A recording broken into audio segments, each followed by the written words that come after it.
डिलिमिटेशनच्या मुद्द्यावरनं मुख्यमंत्री देवेंद्र फडणवीस यांनी महाविकास आघाडीवर हल्लाबोल केलाय। डिलिमिटेशनचा निर्णय 2023 मध्येच झालाय। 2023 मध्ये चिदंबरम यांनी सुद्धा मतदान केलं होतं, मात्र आता महाविकास आघाडीचे नेते बुद्धिभेद करण्याचा प्रयत्न करतायत।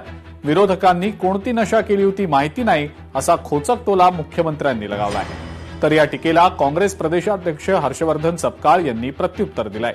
सत्ताधारी रडीचा डाव खेळतायत, त्यांचा गजनी असा उल्लेख करावासा वाटतो असं सपकाळ म्हणतात।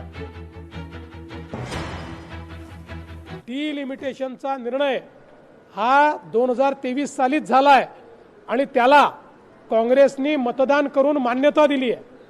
आज आलेला निर्णय नाही, 2023 साली त्यांनी मान्य केलेला आहे। आता आपले राज्यामध्ये काही लोक या संदर्भात बोलतात, त्यावेळेस त्यांनी कुठली नशा केली होती मला माहिती नाही, त्यामुळे मी त्याच्यावर बोलणारही नाही।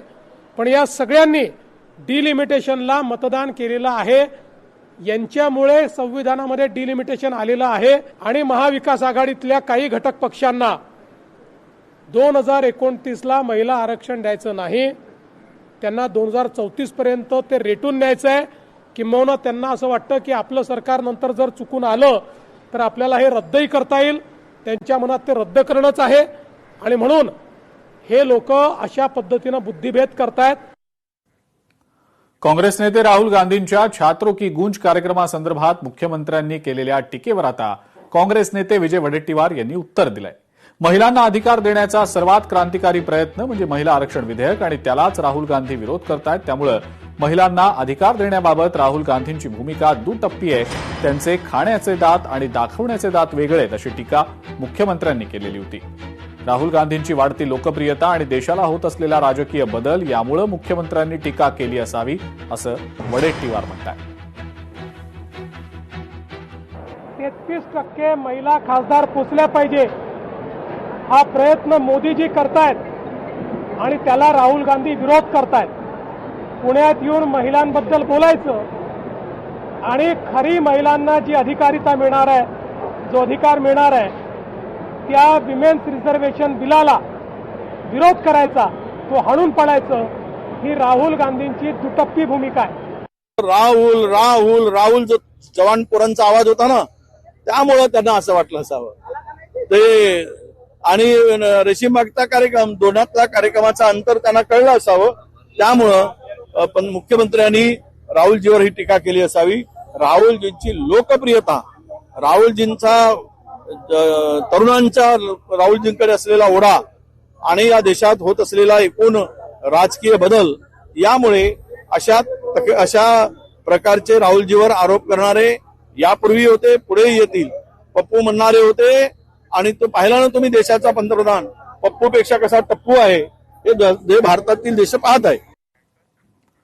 मराठी भाषा न शिकणाऱ्या आणि मराठी भाषेच्या सक्तीविरोधात काम बंद आंदोलन पुकारणाऱ्या मुजोर रिक्षा चालकांविरोधात आता मनसे आक्रमक झालेली आहे। गोरेगावात मनसे कार्यकर्त्यांनी रस्त्यावर उतरत मुजोर रिक्षा चालकांना दम दिला। रिक्षा बंद ठेवणाऱ्या रिक्षावाल्यांना मनसेनं दम देत रिक्षा चालवण्यास भाग पाडलं। मराठी शिकण्यास विरोध करणाऱ्या रिक्षावाल्यांना मनसेनं दणका दिल्याचं पाहायला मिळालं। काम नाही, तुम्ही घरी जा ना, मग वाईन मारा त्या लोकांना। राम मंदिरला राम मंदिर स्टेशनला आहे ना ते लोकांना कुठे झालं।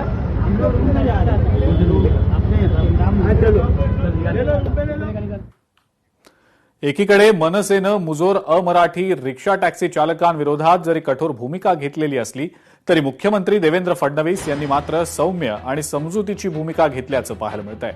आम्ही भाषेच्या आधारावर कुणावरही अन्याय केलेला नाही, कुणाचाही परवाना रद्द केलेला नाही। सरकारनं मराठी शिकण्याची संधी दिलेली आहे, आणखी मुदत हवी असेल मराठी शिकण्यासाठी तर ती सुद्धा देऊ असं मुख्यमंत्री म्हणतात।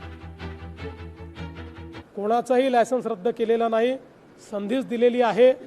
मला असं वाटतं की अपेक्षा ठेवणं की बाबा महाराष्ट्रामध्ये तुम्ही मराठी शिका हे गैर नाही, पण एवढं मात्र सांगतो आमचं सरकार कोणावर अन्याय होऊ देणार नाही।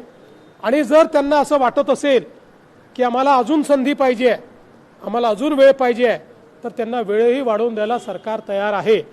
सरकारचा कुठलाही त्याच्यामध्ये असा विषय नाही की कोणावर अन्याय करायचा आहे। जुजबी बोलता आलं पाहिजे एवढाच आग्रह या ठिकाणी केला आहे. लोकशाही मराठी ऐका, पहा, जागरूक रहा.